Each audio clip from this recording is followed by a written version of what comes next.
Tonight on the Underground Nation podcast, hosted by the host with the ghost, Bounce Ball Boogie, we welcome an artist who brings pain, pressure, and persistence straight to the mic. Nastie Ink. Known for raw emotion, aggressive wordplay, and music carved from real-life experience, Nastie Ink represents the spirit of the underground with a sound that refuses to be ignored. From struggle to self-expression, this is more than music, it's survival in lyrical form. Get ready for a deep and unfiltered conversation as Bounce Ball Boogie taps in with Nastie Ink, right here on the Underground Nation podcast.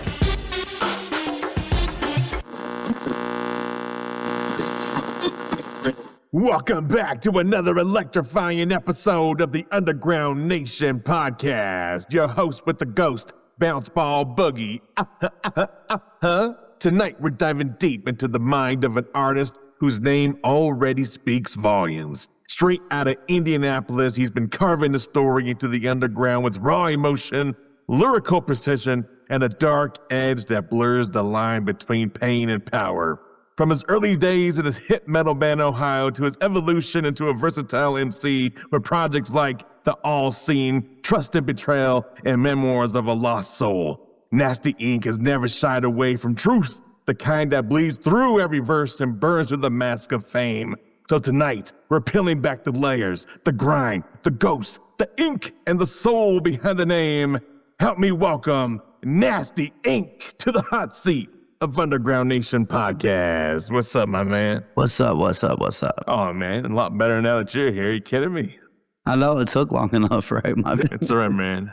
It's all right. I'm down to roll with the punches as long as you are. Yeah, most definitely. Bro, you got roots that stretch from Cincinnati to Indianapolis. How did your environment and upbringing shape the tone and message behind Nastie Ink? It's kind of a weird story, man.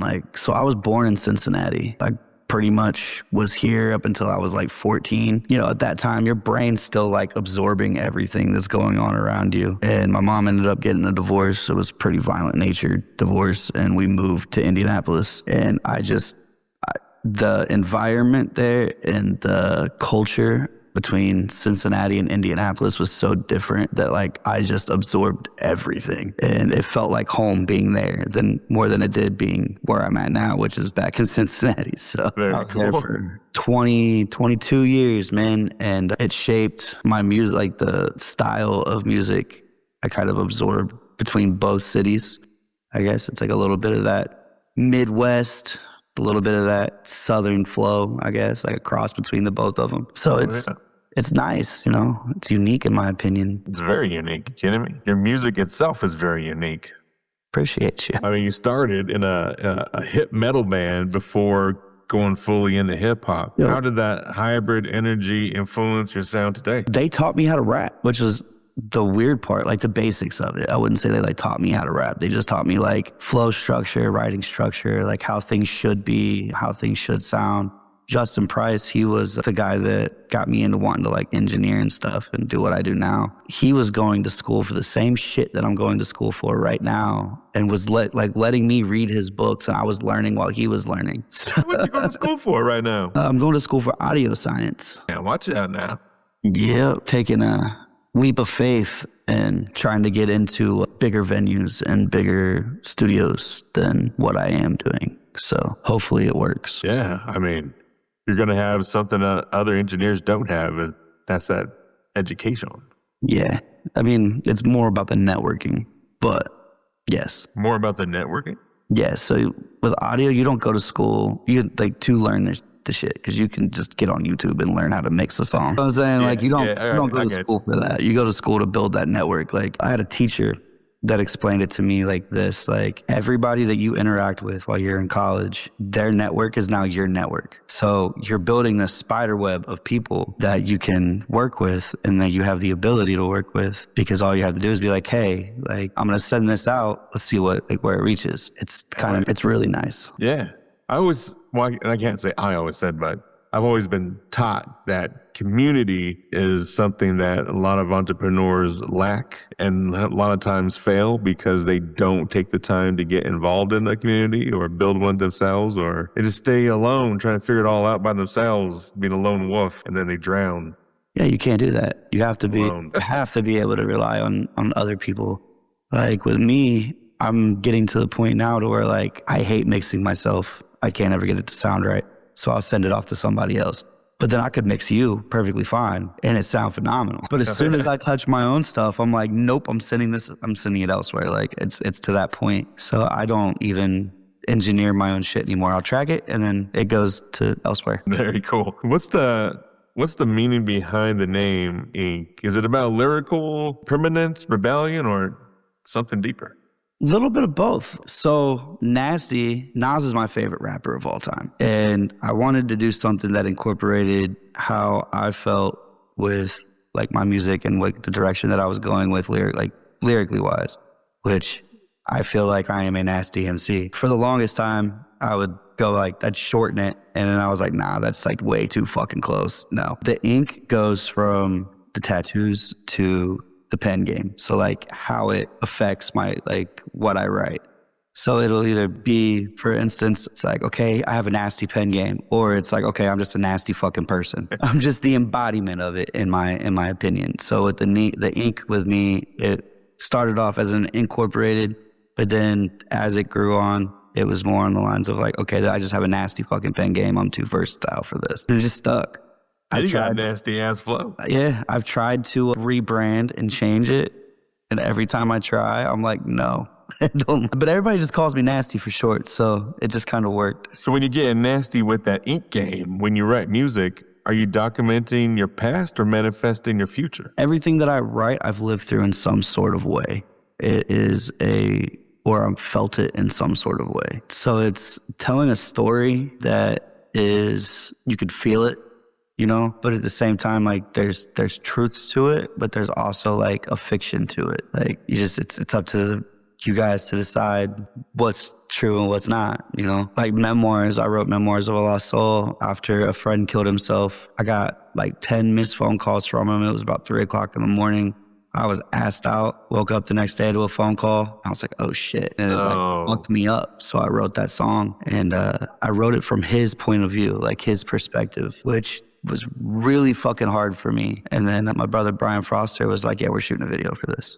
It's amazing. It's beautiful. We're doing a video for it. So I try to incorporate as much truth to it as I can when I write. Yeah. And you said this song was called Memoirs? Yeah, Memoirs of a Lost Soul. Memoirs of a Lost Soul. I'm going to make sure I keep an eye out for that video. It's old, probably about 10 years old now, some shit like that. 8 years old. The song is 8 years old? Were you doing the video now? No, we did the video. It was the first video I shot with Brian Foster. So. Oh, okay. I see what you're saying. 8 years ago. I'm going to check that out. I probably already have. Probably have. I mean, it was to do, but I was in a really deep time at that point too. So it was, that song kind of fucked me up a little bit. But like I said, it's everything that I write, I try to add, like incorporate facts, more fact than fiction. How do you balance the darkness in your music with the light you're still trying to hold on to? That's a hard question to answer. Sometimes I don't. Like there's times, I've said this to my brother multiple times, like we're getting ready to work on a Hellfire project. And when me and Pope get together, like I have to lock myself in the studio, because when me and him work on music, it's hard for me to separate that darkness from my life. Like I just kind of let it engulf me while I write it, and it takes me a few days to get out of it. So like sometimes like I'll intentionally put myself in that kind of mindset to be able to write that shit. Mentally, it's probably not good for your health, but music's therapy to me, you know? Yeah. So I mean actors do the same type of things, but you're right. Some of them, even actors, lose their minds when they get too deep into a character. Yeah. Or trying to put themselves into another person's shoes, I guess you could say. But this is you. But it's a little deeper because you're stepping into your own darkness, into your own shadows. It's going into places that you probably try to shut off just to get through the day. Yeah, it's like opening doors that you've closed, or reopening doors that you've closed to make yourself a better person. Like sometimes you have to reopen that shit to get that emotion back, to make something emotionally feel right, or the way that you want it to. Yeah.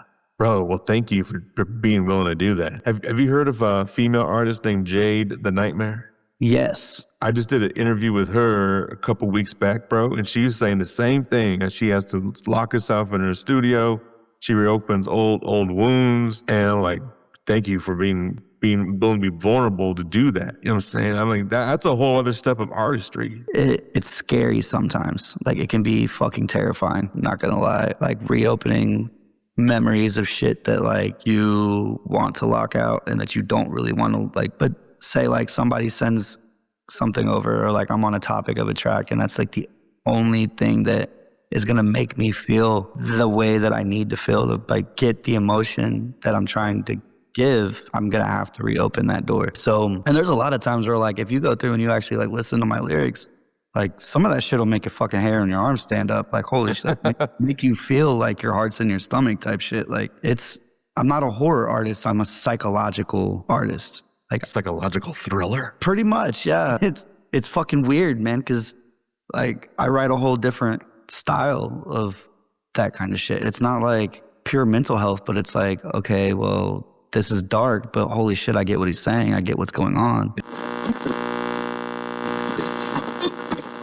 Looking for bold, high-quality merch that hits harder than your next show?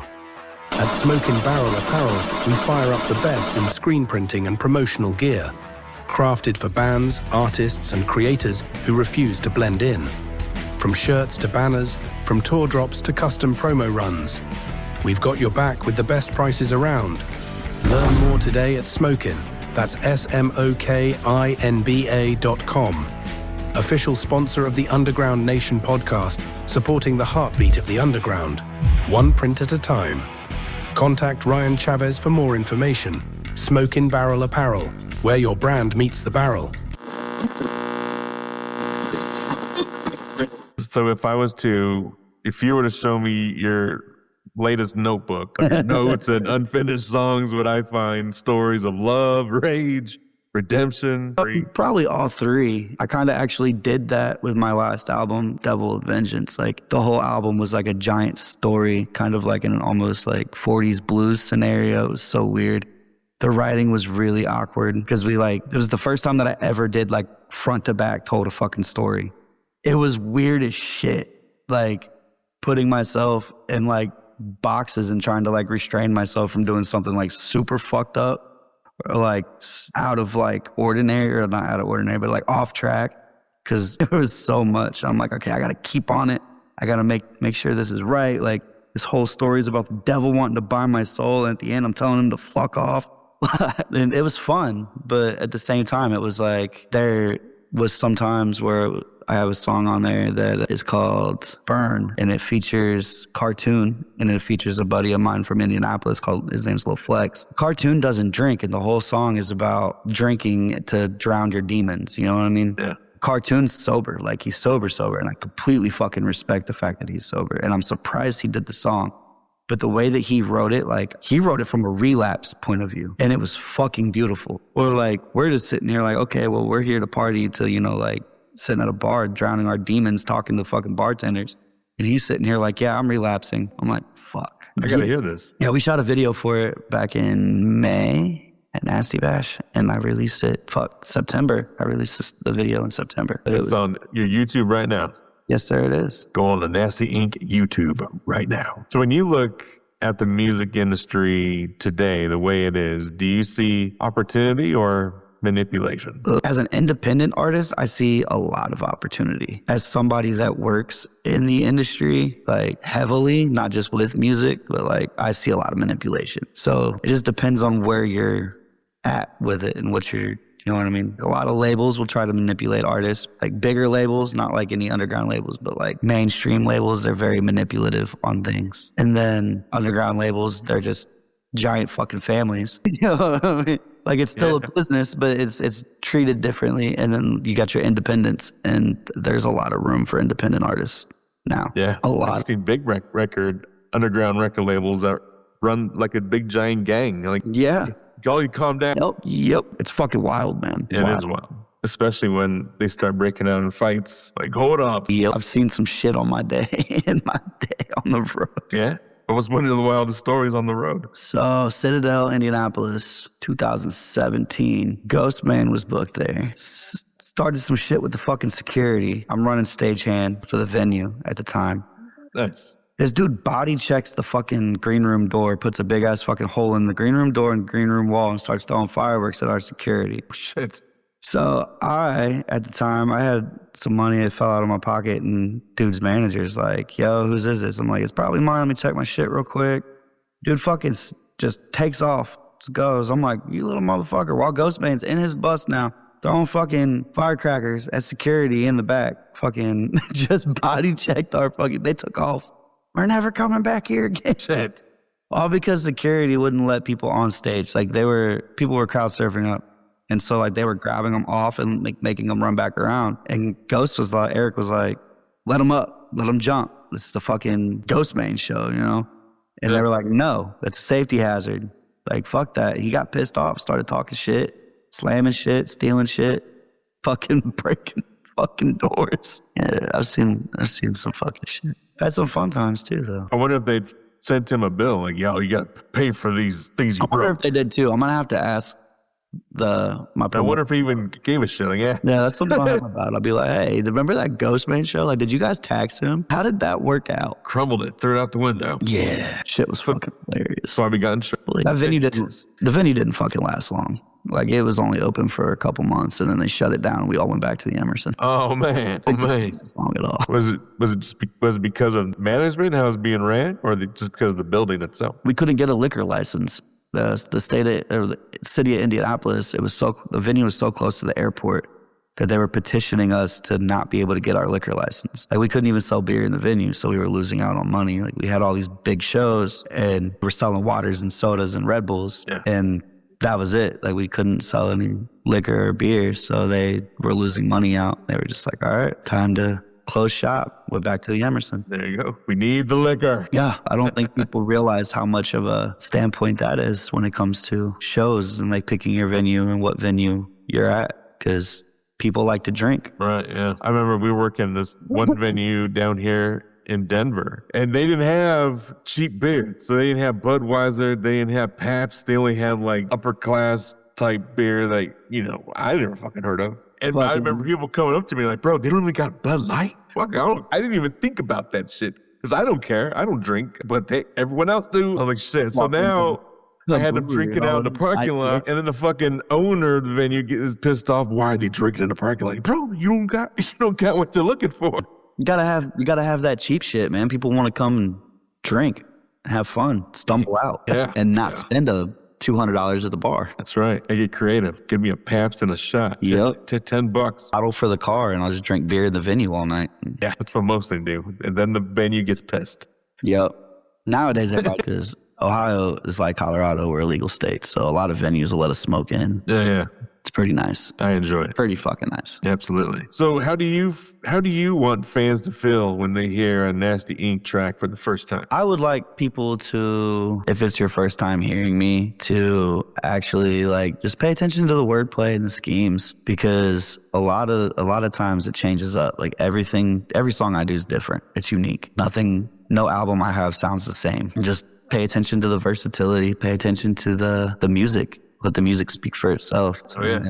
It might unlock some feelings that you didn't even know you felt. Love that when that happens. Like, oh, needed to hear that. Didn't even know I needed it. Yeah, I've always said if my music touches one person, then I've done my job. So, well, good job, because that has happened.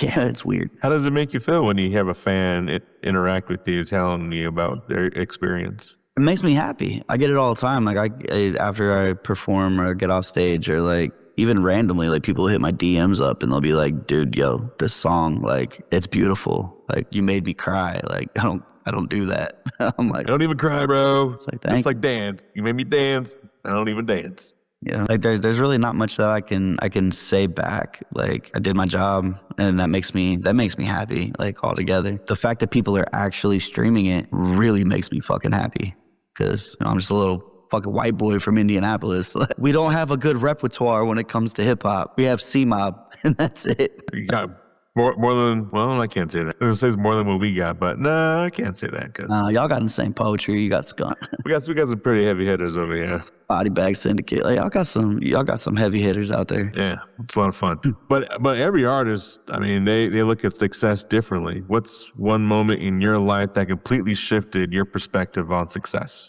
This year, actually, I've been working a lot with some people that I've been fans of for a little over a decade now. Been doing a lot of behind the scenes work with them. Became really good friends with them. Got picked up by the 2-6. I've always worked close with fams and all them, but now I'm like part of it. So that was a full circle moment for me. It's hard work's actually starting to pay off, which is nice. Took long, but it is. The compound interest. Yeah, it took me literally giving everything up and starting over and moving and actually focusing on strictly my music and like bettering my knowledge of the industry to be able to elevate and take the next steps up. Wow. How long ago was that when you started completely over? September of last year. So it's been a little over a year. No kidding. Yep. Scrapped everything. Moved to Ohio. Moved in with my grandma and my dad in our basement. And then completely just started over. Scrapped all my music that I was working on at the time because I didn't scrap it. I vaulted it because I might go back to it eventually. But started taking different steps to like write more and be more in tune with like music theory and learn more about music theory. And then my dad talked me into going back to school. Nice. And then I was like, fuck it. If I'm going to do this, I'm going to do full-fledged and I'm going to start taking it serious. Yeah, it's really cool to hear you got family support, bro. Yeah, I've always pretty much had it when it comes to this. Like, I've been a musician since I was real little, you know? Always here for music, yeah. I used to fucking dance to Achy Breaky Heart when I was like fucking 3 years old. Don't break my heart. Pretty sure my mom has fucking footage of me singing along to it. That's cool. I've always been real deep into music though. And I've always had a vast variety of it. Like I grew up on Bone Thugs and fucking Garth Brooks. And then I found Manson and Slipknot and Mastodon and all, you know. Yeah. So this music thing is almost a natural thing for you. Yeah. The underground doesn't sleep. It evolves. Welcome to Underground Nation, the app where the culture lives. Discover underground artists you've never heard, but won't forget. Read every article, unlock every podcast episode, and step inside the real treasure. Every Underground Nation magazine issue, fully digital, inside the app. Visit undergroundnation.com. Download the app today. Underground Nation, your #1 source for everything underground. Flow like a 45, leave a hole in the back of your cranium. Nasty sick with it, my lyrics need a verbal disclaimer. This for the underground, my culture deadly shit like uranium. Pull the hammer back, I hope your bones are made of vibranium. Slap a rapper like a hockey puck, leave him talking like Donald Duck. Casey Jones with the goalie mask, I miss because y'all out of luck. And dumb as fuck to think that you a better MC. Tyrios might raise my defenses, I'm a veteran G. Check the credentials, I'm incredible. Put myself on that pedestal, gets any of your favorites, I put it work, that's why I'm credible. These cats are all the same, sound like they choking on some genitals. Don't even but chase the dick, the 17 reasons I'd level you. End the chapter, go snort another Adderall, you crashing. That ain't a shot at Ryan, that ain't my style of rapping. See, I've been on my grind, 20 years building my craft. I'll never let another man show ass, and that's a fact. Everybody say they want it, ain't willing to play that game. They are pawns on the board, ain't willing to sacrifice a goddamn thing. They just all in my way. They say the greatest trick the devil ever pulled was convincing that he didn't exist.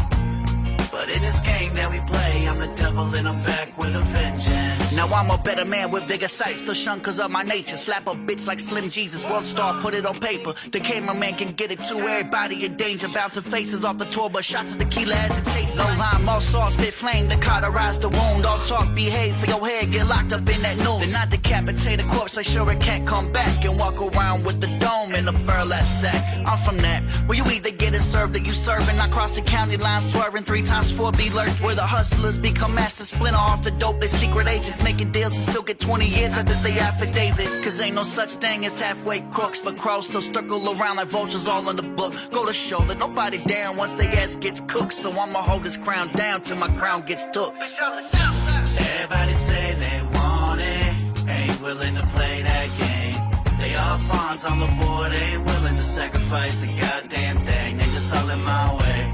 They say the greatest trick the devil ever pulled was convincing that he didn't exist. But in this game that we play, I'm the devil and I'm back with a vengeance. Everybody say they want it, ain't willing willing to play that game. They are pawns on the board, ain't willing to sacrifice a goddamn thing. They just all in my way. They say the greatest trick the devil ever pulled was convincing that he didn't exist. But in this game that we play, I'm the devil and I'm back with a vengeance. Bitch.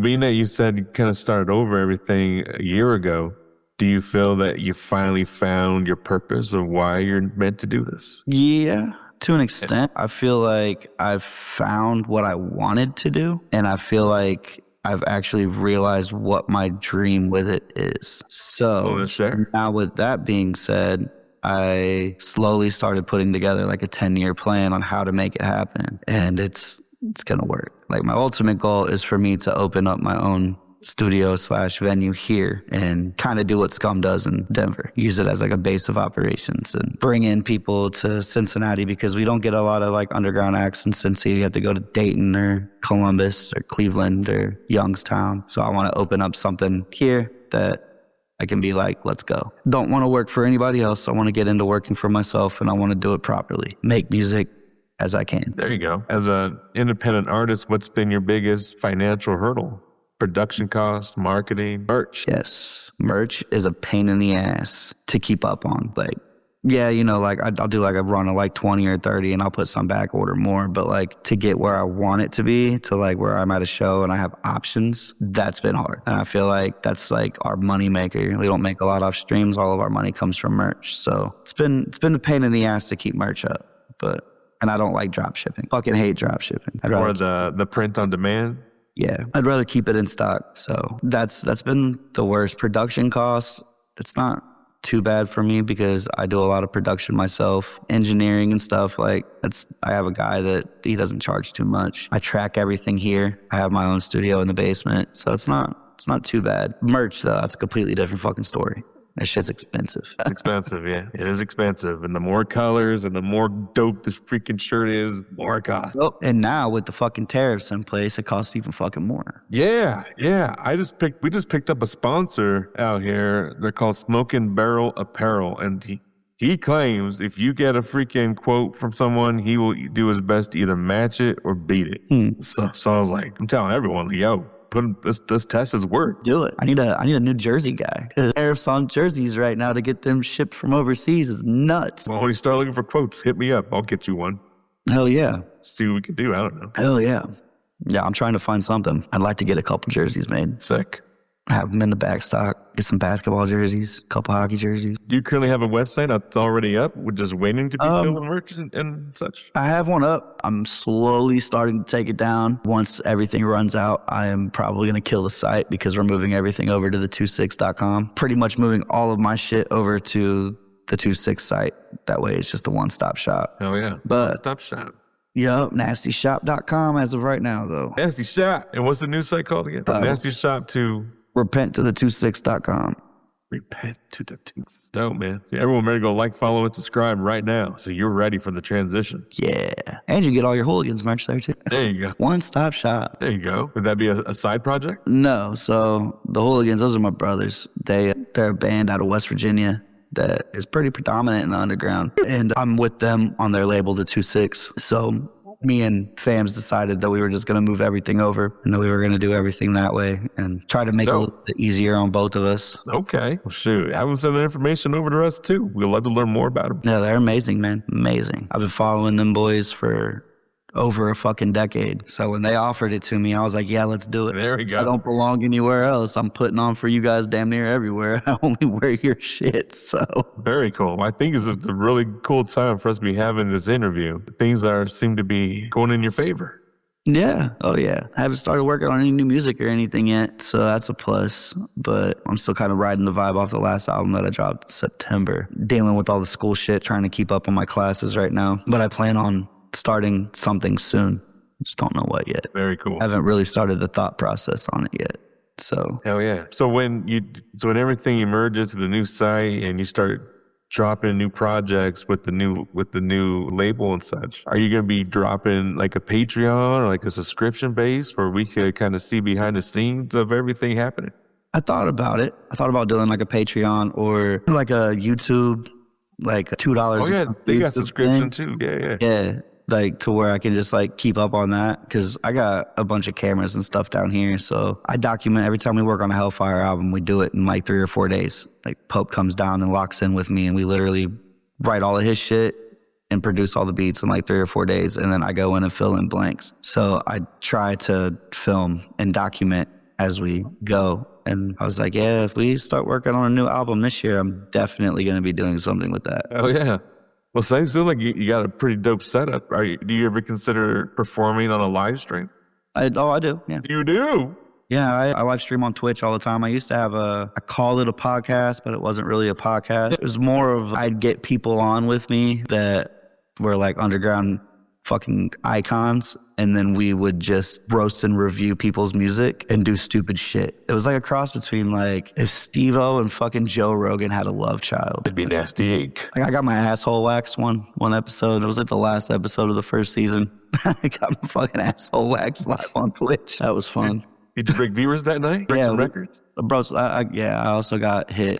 They hit my account pretty hard on that one. I was banned for like 30 days. Oh, man. The clips are great though. It sounds hilarious. It was fucking great. I can only imagine the scream. We have a lot of fun with it though. Like I haven't done an episode in probably like 2 months. I usually do it whenever I feel like it. Like it's not like a set schedule. It's just like, hey, we're going live tonight, guys. Tune in. Hey guys, down to fuck off tonight. Here we go.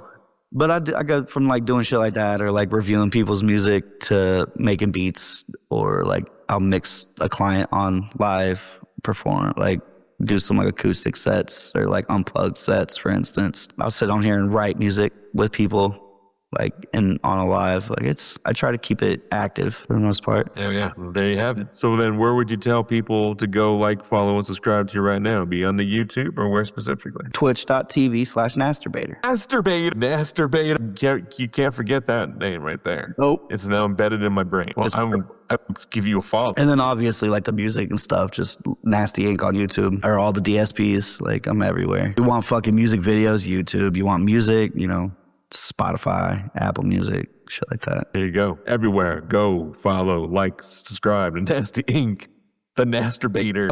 That's funny, bro. Wait, you gonna make merchandise for the... I should. I can just think of a bunch of funny concepts. I'm sure you can too. Don't wear this one to church on Sunday, guys. Mom, why? I want to wear my Nasturbator shirt. Well, Nastie Ink, you broke a lot of barriers, bro. Gone through a lot of obstacles, trials, and freaking terrors, and you're the freaking honor to have you freaking sitting here talking with us tonight. But tell me, if there's someone listening right now who may be struggling or doubting themselves, or maybe they're an artist on the verge of giving up, what advice would you give them to fight their own demons and be able to move forward? Being a musician is the hardest thing that you can do, especially if you want to do it for a living. You have to have a strong mindset, and it takes a certain kind of fucked up person to be able to do it. Best thing you can do is just keep focused, learn as much as you can. Knowledge is key, and keep your head up or down, whatever way you want to look at it. Just keep writing, keep fucking focusing on it until you do it, and eventually your time will come. I mean, if it's written in the universe for it to happen, it'll happen. Or they could be like you and make it happen. Yeah, or you can be like me and just show your fucking face everywhere and put yourself in predicaments where like people are forced to do it. You will listen to my music, you will listen to it now, and you will like it. Yep. Dope, bro. Forget any shout outs, thank yous, or anything we forgot to promote, please take this time to shine. Shout out to my brother Pope Adrian Blessed, the other half of Hellfire. Shout out to my brothers over at the 2-6. Shout out to my brothers over at Long Live Evil. Yeah. Shout out to you for having me on, dog. Fuck yeah. Yeah, I was looking forward to it. Yeah, whoop to that. How did everything go at the show with the Long Live Evil boys? Oh, the last 2 days were phenomenal. They were great. We had a good time. Yeah? Yeah, it's always rock the stage? I did Friday night. Last night I was there as a fan. Dope. So I brought some lights to help out SON and kicked it with my boys. Oh, yeah. But it went pretty smooth. Wish I was there. It's always a good time with them motherfuckers, man. Always. When's the next event for you? November 23rd, Carl's Tavern. It's a charity event. So we're doing a charity event for a buddy of mine's cousin who passed away. So we'll be up there, Carl's Tavern, the 23rd of November. And then after that, we have a toy drive, December 6th with the Tritone Boys. Nice. And then I'm not booked for the rest of the year, taking a couple months off. There you go. And soak up the knowledge. Yep. Come back stronger than ever. Get this get this first degree and get back to work. There we go. Man, exciting part in your career, bro. Mm-hmm. Oh, yeah. Man, that was powerful. Big love and respect to Nastie Ink for pulling back the curtain and letting us walk through the shadows with him tonight. Make sure you go stream his latest release, Trust and Betrayal, Memoirs of a Lost Soul, and everything else across all platforms. Follow him on social media, show love and support real artists out there pushing boundaries. And as always, keep your ears to the underground because the revolution of real music never stops. Hit that like, follow, and subscribe. And don't forget to visit underground-nation.com for exclusive interviews, magazine features, and updates on who's shaking the underground next. Until next time, it's your host with the ghost, Bounce Ball Boogie, signing off from the dark side of the sound.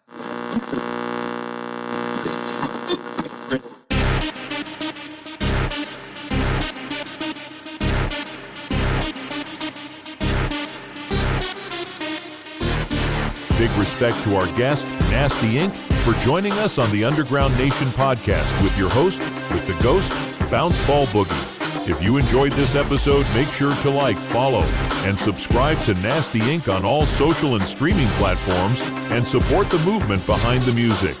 And for more powerful interviews, rising talent, and the raw energy of the underground, visit undergroundnation.com and download the app today. Discover up-and-coming artists rising from underneath the surface. Stay locked in, stay listening, and stay connected to the Underground Nation.